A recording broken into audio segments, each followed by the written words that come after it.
Hey everyone, CVH here, and today I'm going to be going over my round 1 match from the IDC31 Duel Masters tournament. This tournament began on July 1st. I actually just got done playing round 1, and I'm probably just going to edit all these matches that I play throughout the event. I might do live commentary while I play for future rounds. I tried that this time.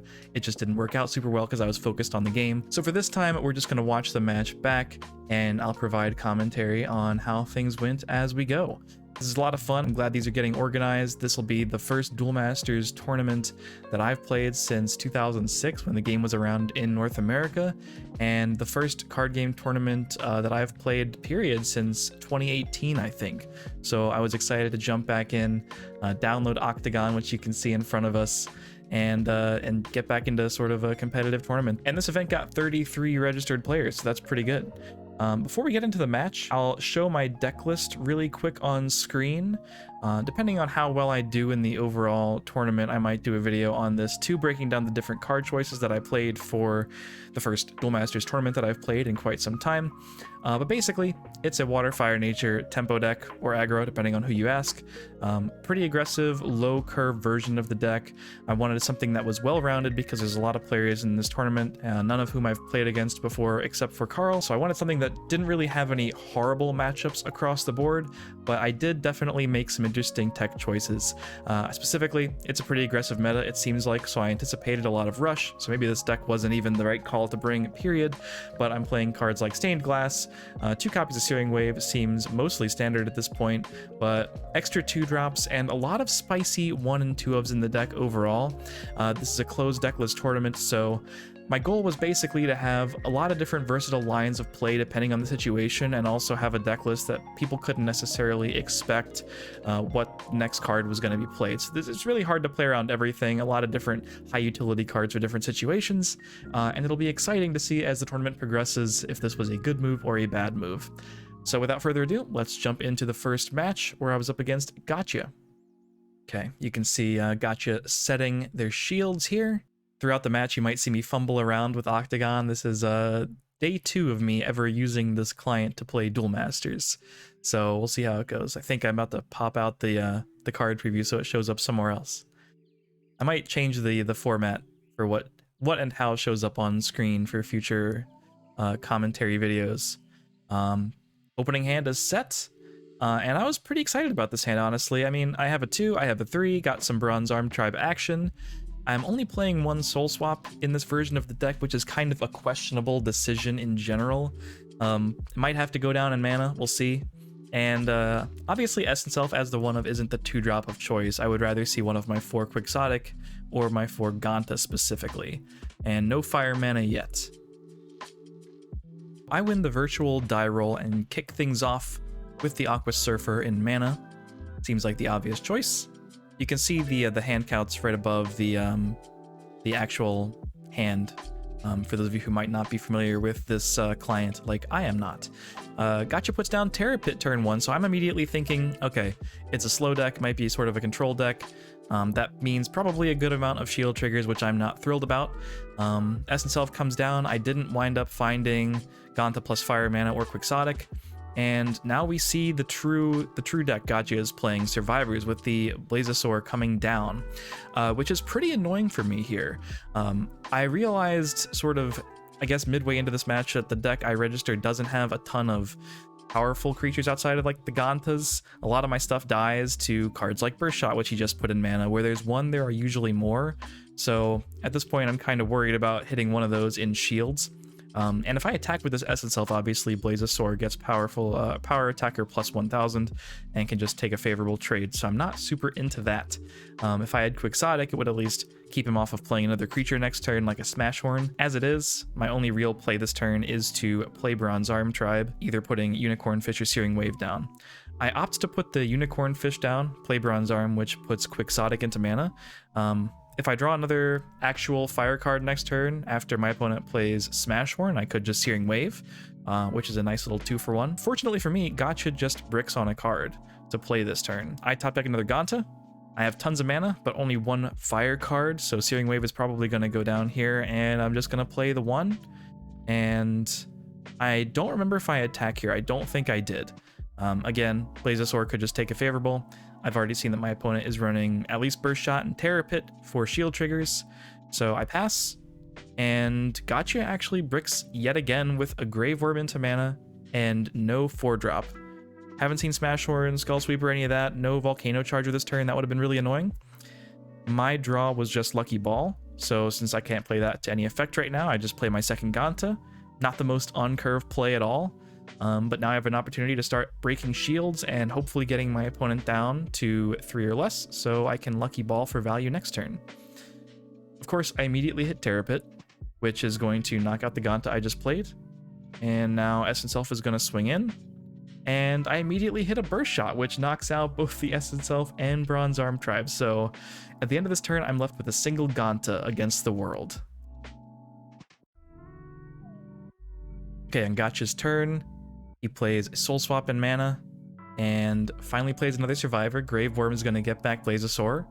g0tcha is large and in charge of this board, but of course with the Blazosaur next turn, g0tcha will be able to make an even trade at the very least. I debate Lucky Ball here, but with the Bombat draw, I'm thinking I just full tap 5, drop the Bombat, get my opponent down to 1 shield, hopefully dodge more shield triggers. I feel like 2 out of 2 shield is already quite enough. And then next turn, going up to 6, maybe I can Lucky Ball and play a 2-cost creature in the same turn. So that's what I do. Bombat comes down, g0tcha swings first because it's larger. I dodge the first shield trigger, and then Bombat breaks g0tcha down to 1 shield. You can see me struggle to select shield 4 there. I dodge a second shield trigger, and here we are in a pretty decent situation. Lost Soul goes down. g0tcha is up to 6 mana. I'm hoping to not see blockers, maybe like Bloody Skeeto in the deck. My board is impervious to Burst Shot. I start worrying about Apocalypse Vice now, I think. g0tcha is going to go up to 7 next turn, so that could be something that could clear no matter what I play basically next turn. And with the Blazosaur Smash Horn combo, Grave Worm is allowed to take a favorable trade on the g0tcha.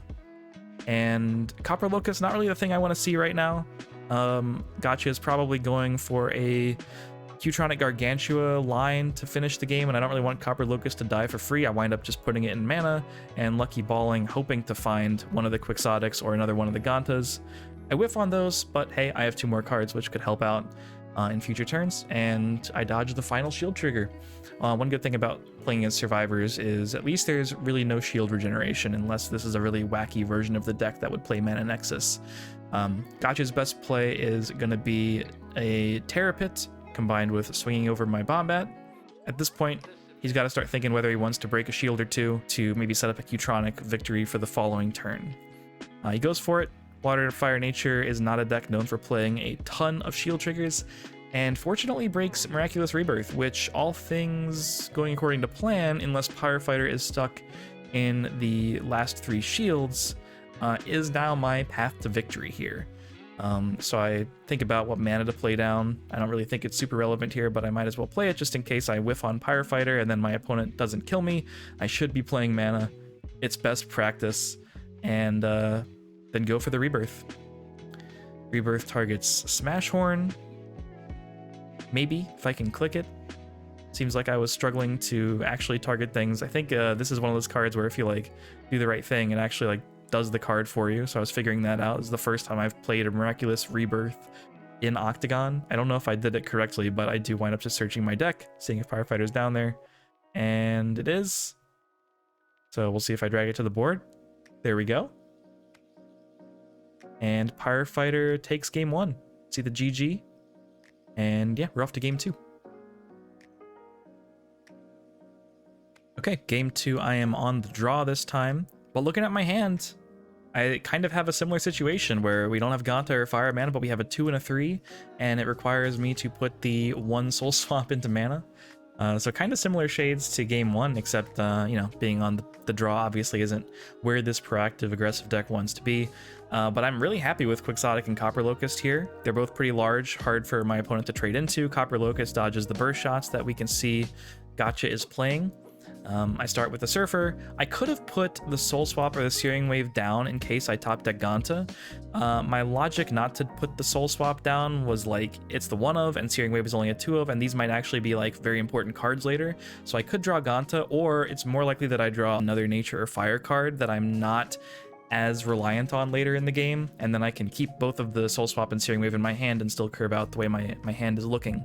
So I do miss the potential to top deck g0tcha there, but I think to myself, I'm happy enough with the Quixotic, and I would be really happy to keep Soul Swap and Searing Wave both in my hand for future turns. So I could see it going the other way there. I could definitely understand putting Soul Swap down first. I think Searing Wave is a keep. I think just in case my opponent is playing things like Blazosaur and Smash Horn, or maybe just Blazosaur and Graveworm or something like that, Searing Wave could be pretty valuable. Now we're seeing Magmarex too. I don't know if g0tcha put that in mana game 1, but that scares me a lot. That could be a really powerful card against a lot of the stuff in my deck, like the Stained Glass that I am running 2 of, that I just picked up.